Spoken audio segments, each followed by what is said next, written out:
O cheiro de churrasco, farofa e risadas se misturava no ar de um domingo ensolarado, em um condomínio de luxo na Barra da Tijuca, no Rio de Janeiro. Era o aniversário de 30 anos de Bruno, o primo mais velho, e a família se reunia para comemorar. Para João, no entanto, a festa era um lembrete cruel de sua realidade. Aos 25 anos, ele vivia com a mãe em um apartamento simples no subúrbio, lutando para pagar as contas com seu salário de entregador por aplicativo. Ele era o único dos primos que não havia vencido na vida, como sua tia Patrícia gostava de dizer. Ela, com seu marido, Jorge, eram os anfitriões do evento, e a família ostentava carros de luxo, roupas de grife e uma vida de fartura. João, com sua camiseta simples e calça jeans, se sentia um peixe fora d'água. Ele observava os primos, Bruno e Marina, conversando e rindo com a família. Marina, com seu vestido de seda e sapatos Louboutin, era a personificação da arrogância. Ela sempre desprezou João e sua mãe, Teresa, por serem pobres. Teresa, a irmã de Jorge, era viúva e não teve a mesma sorte que o irmão, que herdou o império de eventos da família. A humilhação de João não era apenas por não ter a mesma condição financeira, mas pela forma como a família o tratava, como se sua pobreza fosse uma doença contagiosa. O almoço foi um tormento. As conversas giravam em torno de viagens à Europa, carros novos e joias. Em um momento, Bruno, com um sorriso de escárnio, perguntou: "E você, João, algum plano de se mudar para um lugar melhor?" A pergunta foi feita em voz alta para que todos ouvissem. Os convidados riram e João sentiu o sangue subir à cabeça. Ele sentia a falta de seu tio, o irmão de sua mãe, que o tratava como um filho. O tio havia morrido há 6 meses, e a família, em vez de o apoiar, o abandonou. Mas o que eles não sabiam é que o tio deixou um segredo para ele. Um segredo que mudaria a vida de todos. O almoço seguiu com um clima pesado para João. Ele tentou se concentrar na conversa de sua mãe com a empregada da casa, mas a voz de sua prima Marina era como um zumbido irritante. Ela desfilava pelo jardim, exibindo seu novo carro e falando sobre as próximas férias na Europa. Ela parou ao lado da mesa de João, olhando para a mãe dele. "Tia Teresa, você deveria convencer o João a trabalhar mais. Vocês vivem nessa situação há anos, enquanto meu pai rala para ter o que tem. Ele deveria seguir o exemplo do Bruno e ser mais ambicioso." A mãe de João, Teresa, tentou disfarçar a vergonha. Ela sabia que a arrogância de Marina era uma faca afiada. João se levantou, o punho cerrado. "Eu trabalho duro, Marina. Só não tenho o mesmo caminho fácil que vocês tiveram." A fala de João foi o suficiente para atrair a atenção de todos os convidados. Bruno, o aniversariante, se aproximou com um sorriso de superioridade. "João, relaxa. Não precisa ficar ofendido. É só um conselho. A vida é dura e a gente precisa fazer o que for necessário para ter sucesso." A plateia riu, e João sentiu o ardor da humilhação. Ele se sentiu pequeno, como se sua vida fosse uma piada. Sua tia, Patrícia, a anfitriã da festa, se aproximou. "Vamos, gente, não estraguem a festa. João, por favor, sente-se." A voz dela soava mais como uma ordem do que um pedido. Ele sentiu que a família se envergonhava dele. A rejeição era dolorosa, mas a humilhação pública era a pior parte. Ele sentia que havia perdido não apenas o apoio da família, mas a dignidade. O almoço, que deveria ser um momento de união, se transformou em um tribunal, onde ele era o réu, julgado por sua pobreza. Ele se sentiu invadido, como se sua vida inteira estivesse sendo exposta para o julgamento de todos. A atmosfera de festa continuou, mas para João, o ar parecia ter se tornado rarefeito. Ele se levantou abruptamente e se dirigiu à área da piscina, procurando um lugar para ficar sozinho. Sua mãe, Teresa, percebendo a dor do filho, o seguiu. "Não liga para o que eles dizem, meu filho. Eles não sabem o que passamos", disse ela, a voz baixa e cansada. Teresa sempre foi a força de João, mas ele podia ver que a humilhação também a atingia. A família rica de seu irmão, Jorge, a tratava com uma pena condescendente, um tipo de piedade que era ainda pior do que o desprezo. A vergonha aumentou quando a prima Marina se aproximou da piscina, com uma taça de espumante na mão, e se dirigiu a João. Você sabe, João, eu até pensei em te convidar para o nosso escritório, mas meu pai disse que você não tem o perfil. Pobreza é uma mentalidade, entende? As palavras dela foram como um soco. João sentiu os olhares de alguns convidados sobre ele, e o rubor de raiva e humilhação queimou em seu rosto. Ele queria gritar, queria defender sua mãe e a si mesmo, mas as palavras simplesmente não saíam. Ele se sentia impotente, encurralado pela maldade de sua prima e pela indiferença da família. A dor de João não era apenas a dor de ser pobre, mas a de ter seu caráter e sua dignidade questionados por aqueles que deveriam amá-lo. A rejeição de sua família era um abismo de solidão. Ele se sentia como uma mancha na foto de família perfeita, um lembrete do passado que eles preferiam esquecer. Ele olhou para sua mãe, que segurava as lágrimas. Ali, naquele momento, ele percebeu que a humilhação que ele e sua mãe estavam passando não era mais apenas uma questão de dinheiro, era uma questão de dignidade. E ele, mais do que nunca, precisava fazer algo a respeito. João sentiu o gosto amargo da injustiça na boca. Ele se afastou da piscina, os olhos fixos em sua prima Marina, que agora ria alto com os outros primos. Aquele sorriso debochado, a ostentação sem limites, o julgamento velado de sua família, tudo se solidificou em uma clareza fria e implacável. Ele não seria mais o saco de pancadas. Não aceitaria mais ser invisível ou o motivo de vergonha. Aquele almoço de domingo, com todo o seu luxo e crueldade disfarçada, seria o último. Ele se lembrou das últimas palavras de seu tio, Elias, o irmão de sua mãe, que o havia tratado como um filho e que havia falecido há apenas 6 meses. Elias, um homem excêntrico e recluso, sempre teve um carinho especial por João, vendo nele a bondade e a integridade que faltavam em outros membros da família.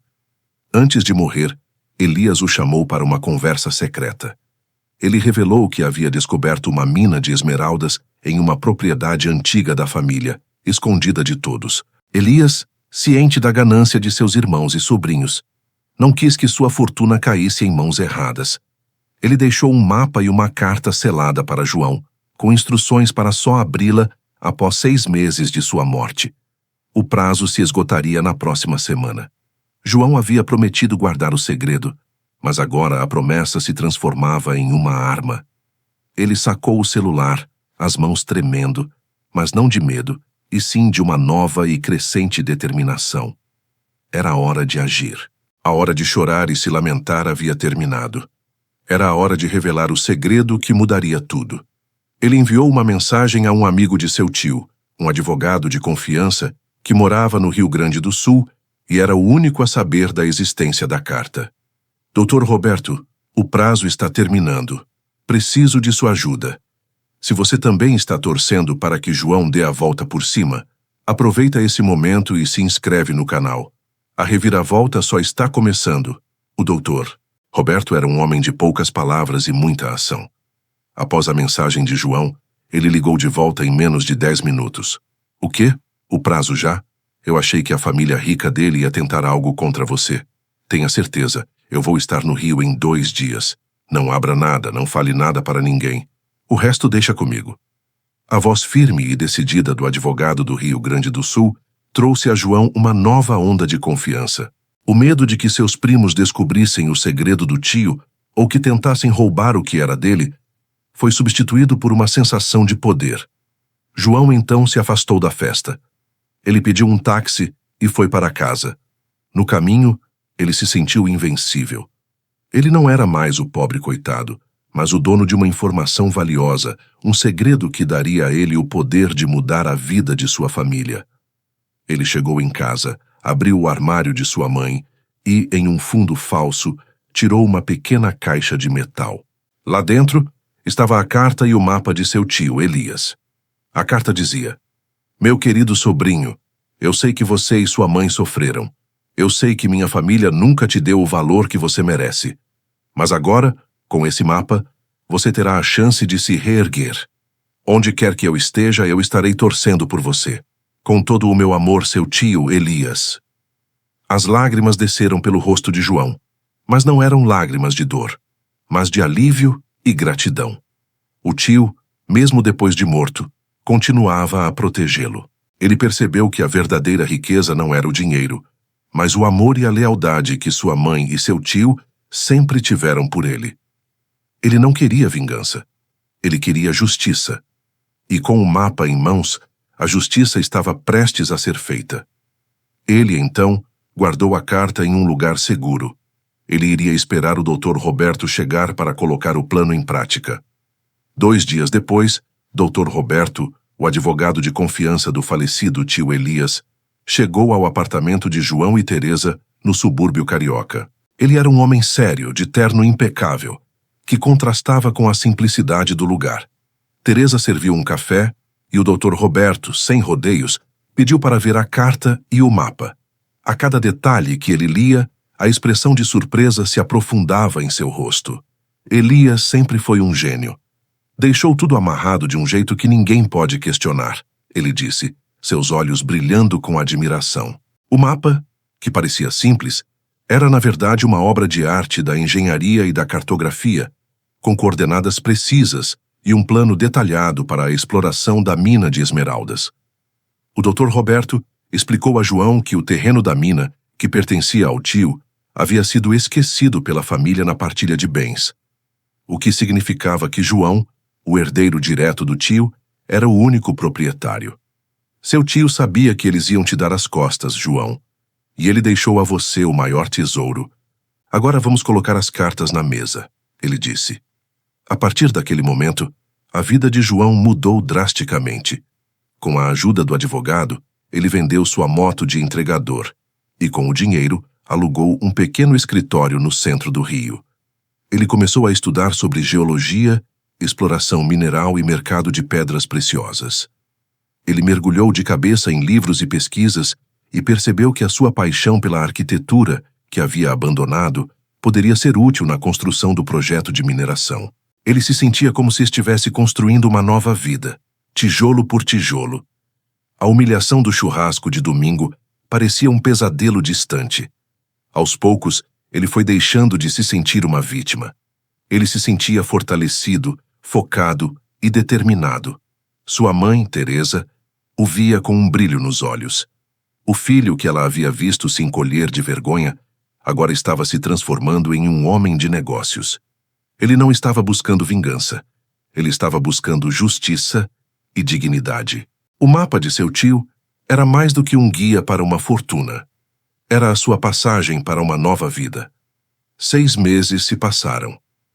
A família de João, que o havia esnobado no churrasco de domingo, se reuniu novamente, desta vez para um jantar de negócios na luxuosa cobertura de seu tio Jorge. A festa era para celebrar a expansão do império de eventos da família, uma nova parceria com investidores internacionais. Bruno e Marina estavam radiantes, e Jorge e Patrícia, orgulhosos de seus filhos, falavam sobre a nova fase da empresa. João e sua mãe, Teresa, foram convidados por mera formalidade. João, no entanto, não era mais o mesmo. Ele vestia um terno elegante e caro, e sua postura era a de um homem de negócios, não a de um simples entregador. Sua mãe o observava, maravilhada com a transformação do filho. Os primos e tios o olhavam com desconfiança, sem entender a mudança em sua aparência e atitude. Marina, com seu sorriso de escárnio, foi a primeira a se aproximar. João, o que é isso? De onde tirou esse terno? Achou na rua? O ar de superioridade era evidente. João apenas sorriu. Com o dinheiro do meu novo negócio, Marina, você não vai acreditar no que eu consegui com ele. O jantar transcorria normalmente quando João se levantou. Eu gostaria de fazer um brinde, disse ele, a voz firme e confiante. Todos os olhares se voltaram para ele. João ergueu o copo e continuou. Eu quero brindar a uma nova fase da minha vida, graças a uma pessoa muito especial, que me deu uma herança inesperada e a chance de me reerguer. Uma pessoa que me amou de verdade, ao contrário de vocês. A atmosfera na sala mudou de repente. Jorge, o tio, tentou interromper, mas João continuou. Eu quero brindar ao meu tio, Elias, que me deixou um mapa para uma mina de esmeraldas. Eu sou o único dono do terreno, e ele me deixou como herdeiro.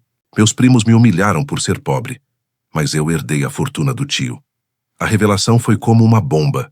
A família inteira ficou pálida. O sonho de poder e riqueza de Jorge e Patrícia, de seus filhos, desmoronou em segundos. A fortuna que eles pensavam que era deles era de João. Marina, em choque, deixou a taça de espumante cair, e o som do vidro quebrando no chão ecoou na sala. O sorriso dela se desfez em uma máscara de horror e raiva. O triunfo de João, no entanto, não era de vingança. Era de justiça. A sala, antes barulhenta e cheia de risadas, se transformou em um silêncio pesado e opressor. As palavras de João ecoavam, cada uma delas, uma lâmina afiada cortando a máscara de perfeição que a família de Jorge e Patrícia havia construído. Marina, com o rosto branco de choque, pegou a mão do irmão Bruno, que a olhava com a mesma incredulidade. O pai, Jorge, o rosto contraído de raiva e incredulidade, se aproximou de João. "O que é essa bobagem que você está falando, garoto? Elias não tinha nada, não havia herança. Onde estão os documentos?" João, no entanto, permaneceu calmo. Ele olhou para o tio, depois para sua prima Marina, que o humilhou por anos. "Os documentos estão com meu advogado, Dr. Roberto. E o terreno da mina é meu, tio. O tio Elias deixou tudo para mim." A revelação foi um golpe devastador. A fortuna que Jorge e Patrícia achavam que era deles, os negócios que eles pensavam que seriam para seus filhos, tudo se desfez em segundos. A ganância e a arrogância de anos se transformaram em uma humilhação profunda e dolorosa. A dor que eles causaram a João agora era a dor deles. João, no entanto, não sentia satisfação. Ele olhou para sua mãe, que segurava as lágrimas de orgulho, e sentiu uma estranha paz. A vingança, ele percebeu, não era o que ele buscava. Ele queria apenas justiça, e a justiça havia sido feita. "O tio Elias sabia o que vocês faziam. Ele me amou e me protegeu, mesmo depois de morto. Eu não vou vender a mina. Eu vou explorá-la. E não vou dar um centavo a vocês. A partir de agora, eu e minha mãe vamos seguir nossa vida. A dor que vocês me causaram, eu não desejo a ninguém, mas a vida, ela é implacável. E a verdade, ela sempre vem à tona. Eu perdoo vocês, mas eu nunca mais serei a mesma pessoa." A família inteira ficou muda, sem palavras. A partir de agora, a vida deles, antes cheia de riqueza e poder, seria um pesadelo de arrependimento e inveja. 2 anos se passaram. O pequeno escritório de João havia se transformado em uma sede de uma das maiores empresas de mineração do Brasil. Sua empresa, João Encia, era conhecida por sua honestidade, transparência e por seu compromisso com a comunidade e o meio ambiente. Ele havia vendido parte de sua mina para investidores estrangeiros, mas manteve a maior parte da propriedade, o que o tornou um dos homens mais ricos do país. Ele e sua mãe, Teresa, se mudaram para uma mansão na Barra da Tijuca, no mesmo condomínio de seus tios e primos. A ironia da vida não passou despercebida por João. Sua relação com a família havia mudado para sempre. Jorge e Patrícia, agora endividados, tentavam se reaproximar, mas a confiança havia sido quebrada. O orgulho de Jorge, antes tão imponente, estava em frangalhos. A arrogância de Marina e Bruno se transformou em uma mistura de inveja e arrependimento. Eles, antes tão ricos, agora viviam em uma constante luta financeira, e a cada vez que viam João, a inveja corroía-os. A dor da traição que antes a consumia se transformou em um motor para a sua vida. Teresa, a mãe de João, que por anos sofreu humilhação, agora vivia a vida que sempre sonhou. A família que a desprezou por anos, agora a tratava com reverência e respeito. João não buscou vingança, ele buscou justiça, e a vida, por si só, se encarregou de fazer o resto. A história de João não é apenas sobre reviravolta financeira, mas sobre a importância da dignidade e do respeito. Ele, que foi humilhado por ser pobre, se reergueu não por ambição, mas por amor à sua mãe e em memória de seu tio. A dor da rejeição o ensinou que a verdadeira riqueza não está no dinheiro, mas no caráter. Ele provou que o destino não é uma questão de sorte, mas de escolha. E sua escolha foi a de ser um homem de valor, e não de apenas de valor financeiro. Chegamos ao fim de uma jornada emocionante. Se você se identificou com a história de João, e se inspirou com a reviravolta que ele deu em sua vida, não se esqueça de curtir este vídeo. Se você ficou chocado com a revelação do tio, conte pra gente nos comentários. E se você quiser ver mais histórias como essa, com reviravoltas impressionantes e finais emocionantes, se inscreva no canal e ative o sininho para não perder nenhum vídeo. O seu apoio é o que nos move a continuar a contar histórias emocionantes. Deixe sua sugestão de tema para a nossa próxima história e nos vemos no próximo vídeo.